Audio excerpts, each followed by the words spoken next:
Hello everyone, welcome back to my channel Smart English Learner. You learn English easy with me. I hope you are well and practicing this every day. তো বন্ধুরা আজকে যে class আলোচনা করব তোমাদের class 11 সেমিস্টারে যারা দ্বিতীয় সেমিস্টারে পরীক্ষা দিতে চলেছো অর্থাৎ আগামী এই 3 তারিখ থেকে যাদের পরীক্ষা, ঠিক আছে, গার্ডেন পার্টি থেকে যে বেশ কিছু এসএকিউ আজকে লাস্ট মিনিট সাজেশন হিসেবে আমি দিচ্ছি। কোথা থেকে? দ্য গার্ডেন পার্টি থেকে কিছু এসএকিউ এই মুহূর্তে দিচ্ছি, সেইগুলোই শুধু করে যাও। প্রত্যেকটা স্কুলে প্রায় তোমরা কমন পাবে। এবং ভিডিওটি শুরু করার আগে যদি বলে রাখি, যদি আমার চ্যানেল নতুন হয় অবশ্যই সাবস্ক্রাইব করে পাশে থাকা বেল আইকন করতে একদম ভুলবে না।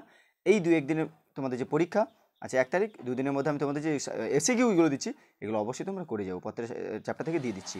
প্রথমে দেখো গার্ডেন পার্টি থেকে মাত্র 15টি প্রশ্ন ভালো করে এসএকিউ করে যাবে। এত বড় চ্যাপ্টারে 15টি প্রশ্ন। প্রথম প্রশ্ন দেখো, who wrote the garden party, in which year was the short story written? Garden party কে লিখেছিলেন? Katherine Mansfield wrote the garden party. বানানটা খুব খেয়াল করে লিখবে। She wrote the short story in 1922, 1922 সালে তিনি লিখেছিলেন। হলো, দেখে যাও কোন এইগুলো দেখে পড়ে নাও প্রত্যেকে। What arrangement of the garden watch going on the garden party? উদ্যান সম্মেলনের জন্য বাগানে কী ধরনের প্রস্তুতি চলছিল? ভেরি ভেরি ইম্পর্টেন্ট প্রশ্ন এগুলো।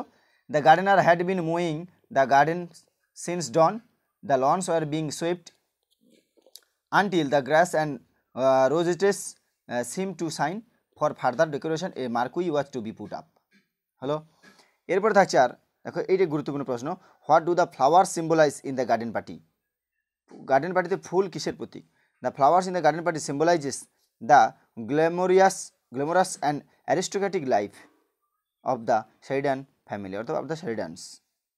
কী আছে না, ফুলগুলো শেরিডানের চাকচিক্যময় ও অভিজাত্যপূর্ণ জীবনের প্রতীক। এই প্রশ্নটা করবে। আরেকটা প্রশ্ন, গুরুত্বপূর্ণ প্রশ্ন, 15টা প্রশ্ন আমি বলেছি, দেখো একদম ইজি প্রশ্ন। Where was the marquee finally set up? শেষ পর্যন্ত মার্কুইটা তাঁবুটা কোথায় খাটানো হলো? Finally the marquee was set up against the karaka trees, এই ক্যারাকাট্রিজ গায়ে সামনে লাগানো হলো। তারপরে দেখো, who was Kitty Maitland? Kitty Maitland কে ছিলেন? Kitty Maitland was a member of social elite. Being a good friend of Laura, she called her in the morning of the garden party to inquiry about the preparations of garden party. Kitty Maitland ছিল অভিজাত শ্রেণীর একজন সদস্য। Lawler ভালো বন্ধু হয়। সেই উদ্যান সম্মেলনের দিন সকালবেলা লরাকে ফোন করে উদ্যান সম্মেলনের প্রস্তুতি সম্পর্কে খোঁজখবর নিচ্ছিলেন। এই প্রশ্নটা করলে। আর তারপরে দেখো একটা প্রশ্ন, ভালো গুরুত্বপূর্ণ প্রশ্ন। What song did Jose try to sing, who assist her? Jose কী গান গাওয়ার চেষ্টা করেছিল, তাই কে সাহায্য করেছিল?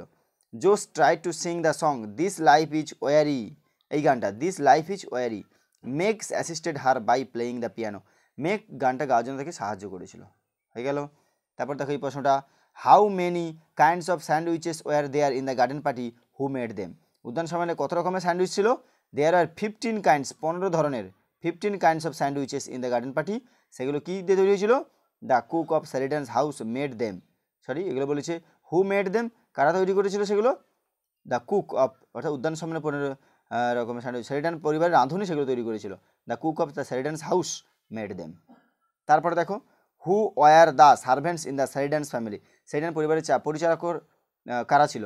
স্যাডি a female servant and Hans a young male servant. দুজন, স্যাডি এবং হ্যান্স, মনে রাখতে হবে স্যাডি এবং হ্যান্স। তারপরে দেখো বলছে who is the Godber's man in the story, what is famous about them? এই গল্পে গডবারের লোকটিকে? The Godber man in the story is a worker, ঠিক আছে। Who works for Godber a famous bakery, they are famous for their cream puffs, তাদের cream পাফের জন্য তাদের বিখ্যাত ছিল। এটাও কিন্তু গুরুত্বপূর্ণ একটি প্রশ্ন। তারপর আর কোনটা করবে দেখো, এই যে star mark. Who is Mr Scott? Mr Scott কে ছিলেন? ভেরি ভেরি ইম্পর্টেন্ট প্রশ্ন। In the story Mr Scott is a carter who lived in the little cottage below the Sheridans house, he died in the morning of the garden party. এই গল্পে mister Scott ছিলেন গার্ডওয়ানের, যিনি শেরিডানের বাড়ির নিচে ছোটো ছোটো কুটিরগুলিতে বাস করতেন। তিনি উদ্যান সম্মেলনের দিন সকালবেলা মারা গিয়েছিলেন। ভেরি ভেরি ইম্পর্টেন্ট প্রশ্ন। আর করবে তোমরা এই প্রশ্নটা, দেখো where was the house of the Scotts located? স্কটের বাড়ি কোথায় অবস্থিত ছিল?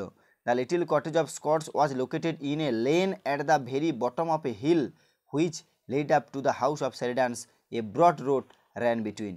স্কটদের কুড়ে ঘরটি অবস্থিত ছিল পাহাড়ের একদম নিচে, সরুগুলির মধ্যে, যে পাহাড়টির ওপরে শেরিডানের বাড়ি মাঝখান দিয়ে একটা চওড়া রাস্তা চলে গিয়েছে। এই প্রশ্নটা থাকলো। তারপরে থাকছে দেখো এই প্রশ্নটা স্টার মার্ক করা, why were the children of the Sheridans forbidden to go to the place where the Scotts live? Very very important প্রশ্ন। ডবল স্টার করা আছে এবং স্টার মার্ক করে রেখেছি।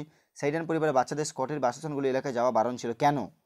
ইন দেয়ার চাইল্ডহুড, বলছি ছোটোবেলায় the Sheridans are forbidden to go to the place where the Scott live, যেখানে বাস করতো সেরিডান পরিবারের শিশুদেরকে বাচ্চাদেরকে সেখানে যেতে বারণ করা হতো। কারণ because they could catch the revolting language used by the people living there, সেখানে যারা বাস করে সেই বিরক্তিকর ভাষা তারা যাতে রপ্ত না করতে পারে বা রপ্ত করে ফেলে, সেই কারণে তাদেরকে বারণ করা হতো ওখানে না যাওয়ার জন্য। এরপরে দেখো প্রশ্নটা আছে, ডেসক্রাইব লরাস হ্যাট, লরার টুপি বর্ণনা করো। The hat which was gifted to Laura by her mother was black in colour and it was trimmed with gold daisies. Besides the hat had a long black velvet ribbon. ঠিক আছে, তারপর দেখো এই প্রশ্নটা, but mother do you really think it is a good idea which taking about what, কে কী বিষয়ে কথা বলেছে? But mother do you really think it is a good idea. দেখো Mrs Sheridan wanted to send Laura to the house of the Scotts to deliver a basket full of uneaten food. This seemed insensitive to Laura, that's why she asked her mother if the idea was good. তারপর দেখো আর একটা প্রশ্ন করবো, এখান থেকে 15-16টা প্রশ্ন হয়ে যাবে। What is the name of Mrs Scott, গুরুত্বপূর্ণ প্রশ্ন। মিসেস স্কটের নাম কি? Who proposed Laura to see the idea to the dead body of Mr Scott. বলছি the name of Mrs Scott is M, তাহলে মিসেস স্কটের নাম এম। হু প্রপোজ লরা, লরাকে মৃতদেহ দেখার জন্য কে অনুরোধ করেছিল? এম সিস্টার্স, এম এর sister propose Laura to see the dead body of Mr Scott, M এর বোন লরাকে প্রস্তাব দিয়েছিল মিস্টার স্কটের মৃতদেহ দেখার জন্য। এই কয়েকটা গুরুত্বপূর্ণ প্রশ্ন এসে কি অবশ্যই ভালো করে করো। আরেকটা দেখো, হ্যাঁ আর একটা থেকে গেছে, forgive my hat, who said this and why, কে কথা বলেছিল কেন? Laura said this when she saw the dead body of Mr Scott, যখন মিস্টার স্কট ডেড বডি দেখল তখন বলেছিল।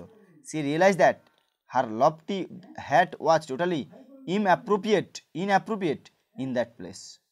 Okay, she also understood that her hat was a symbol of a insensitivity towards the